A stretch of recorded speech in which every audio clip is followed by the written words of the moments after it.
नमस्कार। मैं डॉक्टर ऋषभ जैन, संगीत विभाग वाद्य से आज एक बार फिर आपके समक्ष उपस्थित हूँ। आज बीए थर्ड ईयर का हम सेशन ले रहे हैं।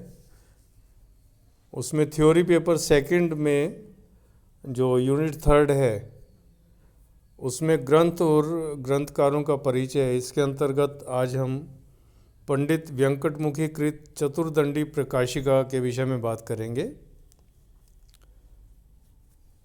पंडित व्यंकटमुखी का जो चतुर्दंडी प्रकाशिका एक ग्रंथ लिखा है, इसके विषय में हम चर्चा करते हैं। देखिए, 72 मेलों के आविष्कारक पंडित व्यंकटमुखी का समय औरंगजेब के शासन काल का था, अतः उनकी रचना चतुर्दंड प्रकाशिका लगभग 1660 ईस्वी की है। पंडित व्यंकटमुखी का विचार था कि देश अनेक हैं, शासक अनेक हैं, निवासी भी अनेक हैं, उनकी रुचियां भी भिन्न भिन्न हैं। अनेक रागों का सृजन हो चुका है, अनेक राग निर्मित हो रहे हैं, अनेक रागों का निर्माण होगा। उन सभी रागों के वर्गीकरण के लिए मैं 72 मेलों की सिद्धि कर रहा हूँ। इसमें कोई संदेह नहीं कि सप्तक के शुद्ध व विकृत 12 स्वरों से गणित के द्वारा 72 थाटों की सिद्धि संगीत जगत के लिए एक महत्वपूर्ण कदम रहा है। चाहे वह दक्षिणी संगीत हो, चाहे वह उत्तरी संगीत हो, संगीत थाटों से रागों की उत्पत्ति का नियम सभी स्वीकार करते हैं। इसलिए व्यंकटमुखी का ग्रंथ चतुर्दंड प्रकाशिका संगीत का एक प्रामाणिक ग्रंथ माना गया है। पंडित व्यंकटमुखी की ख्याति कर्नाटक संगीत के पाणिनि के रूप में है। दक्षिण के संगीतज्ञों के मतानुसार व्याकरणकार पाणिनि ने जिस प्रकार संस्कृत भाषा को व्यवस्थित रूप दिया, ठीक उसी प्रकार व्यंकटमुखी ने सभी प्रचलित तथा भविष्य में उत्पन्न होने वाले सभी रागों को व्यवस्थित किया। उनका दावा था कि सप्तक में 12 स्वर मान लेने पर ऐसा कोई राग संसार में संभव नहीं है जो कि 72 मेलों में से किसी एक में न रखा जा सके। इसलिए उन्होंने गणित का सहारा लेकर एक सप्तक के शुद्ध व विकृत 12 स्वरों से 72 मेलों की उत्पत्ति का विधान बताया। यद्यपि ये दक्षिणी संगीत के विद्वान थे, परंतु थाट राग की गणितीय पद्धति से व्यंकटमुखी के ग्रंथ चतुर्दंडी प्रकाशिका का सम्मान दक्षिणी और उत्तरी संगीत के सभी संगीतज्ञ करते हैं। इनके जीवन परिचय के विषय में हम बात करें। पंडित व्यंकटमुखी का जीवन देखिए। पंडित व्यंकटमुखी के पिता श्री गोविंद दीक्षित थे।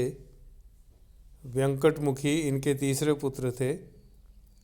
आपकी संगीत शिक्षा दक्षिण के प्रमुख संगीतकार तान आचार्य के शिष्यत्व में हुई।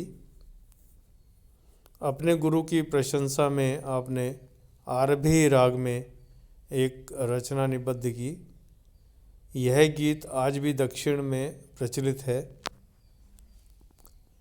इन्होंने कवि जयदेव की भांति अष्टपदियों की रचना की। इनकी ये अष्टपदियाँ उस समय के प्रसिद्ध संगीतकार त्यागराज के संबंध में लिखी गई है, जिनकी संख्या 24 बताई गई है। इनके संबंध में एक किंवदंती प्रचलित है। एक बार पंडित व्यंकटमुखी सेत बंधु रामेश्वर की यात्रा कर रहे थे। मार्ग में उन्हें चोरों ने घेर लिया, बहुत परेशान भी किया। उस समय उनके मुख से इस गीत की रचना हुई। अरे निविड़ कंटक दुष प्रदेश। उसी क्षण कोदंडधारी राम और लक्ष्मण प्रकट हुए और उनकी रक्षा चोरों से की। इसके पश्चात एक अन्य रचना शंख चक्रांक सत्याचार रे श्री महालिंगम की प्रस्तुति की। इस प्रकार व्यंकटमुखी के संबंध में अनेक अलौकिक रचनाएं प्रचलित रही। उनकी यह रचना रघुनाथ भोपाल के सुपुत्र विजय राघव कुमार के समय की गई। विजय राघव स्वयं संगीत के ज्ञाता थे, अतः उन्हीं की प्रेरणा से वीणा, श्रुति, स्वर, मेल, राग, आलाप, गीत, प्रबंध इत्यादि प्रकरणों पर जो रचना की गई वह चतुर्दंडी प्रकाशिका नामक ग्रंथ में प्रसिद्ध हुई है। चतुर्दंडी प्रकाशिका ग्रंथ की उपयोगिता और विशेषताओं के बारे में बात करें तो देखिए, नंबर 1 पर हम बात करते हैं।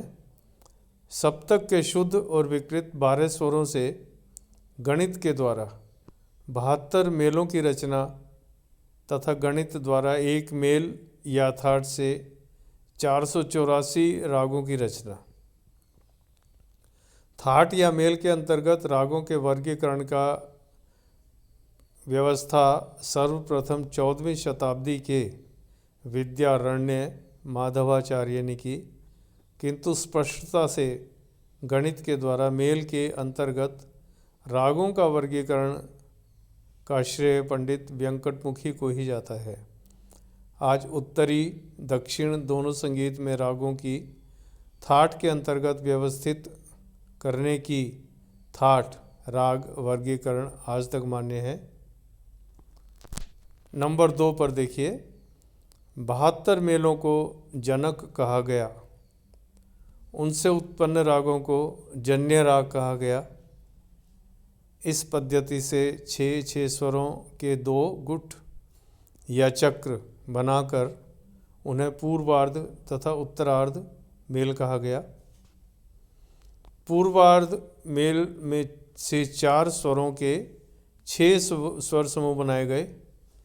इसी प्रकार उत्तरार्ध गुट से भी 4 स्वरों के 6 गुट बनाकर प्रत्येक पूर्वार्ध गुट के साथ उत्तरार्ध के 6 प्रकार जोड़ने से 6 को 6 से अगर गुणा करें तो 36 मेल बनते हैं। देखिए नीचे उसको एग्जाम्पल के रूप में भी दिया गया है और उसका पूर्ण परिचय भी है। एक तरफ हमने पूर्वार्ध चक्र रखा है, दूसरी तरफ उत्तरार्ध चक्र रखा है। पूर्वार्ध चक्र में सा, कोमल रे, शुद्ध रे, कोमल गा, शुद्ध गा तथा शुद्ध मा। उत्तरार्ध में प, कोमल धा, शुद्ध धा,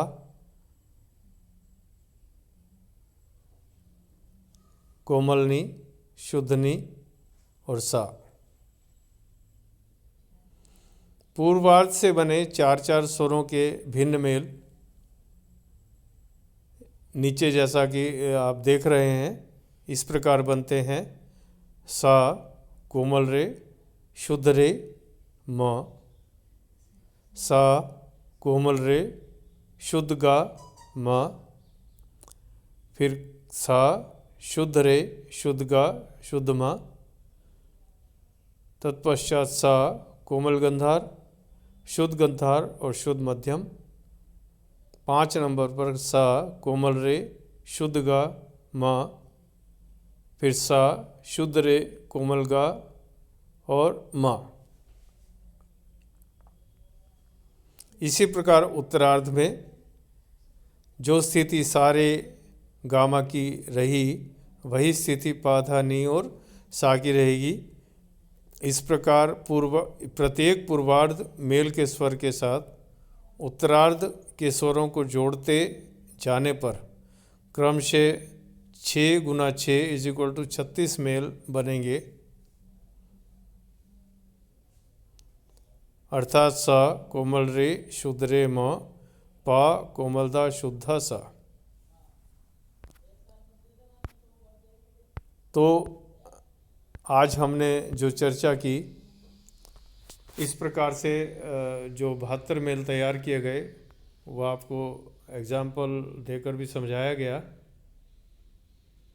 इस प्रकार ये मेल शुद्ध मध्यम से के साथ बने।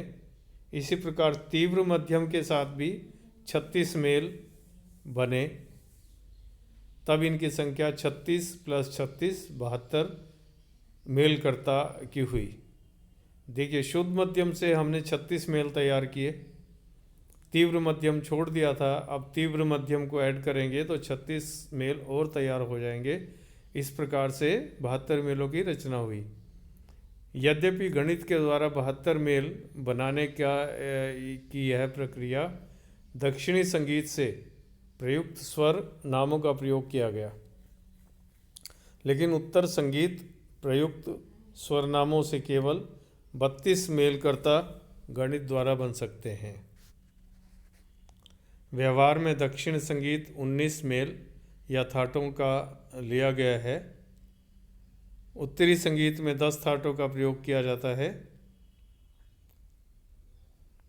राग के वादी संवादी स्वर, श्रुति, ग्राम इत्यादि की शास्त्रोक्त विवेचना इन्होंने भी की है। दक्षिणी संगीत के होते हुए भी पंडित व्यंकटमुखी के मेल राग वर्गीकरण की मान्यता उत्तरी तथा दक्षिणी संगीत दोनों में है। तो आज हमने पंडित व्यंकटमुखी के ग्रंथ चतुर्दंडी प्रकाशिका की व्याख्या की, उनका जीवन परिचय पढ़ा। इसी प्रकार एक और ग्रंथ और ग्रंथकार की चर्चा हम नेक्स्ट सेशन में करेंगे। तब तक के लिए थैंक यू।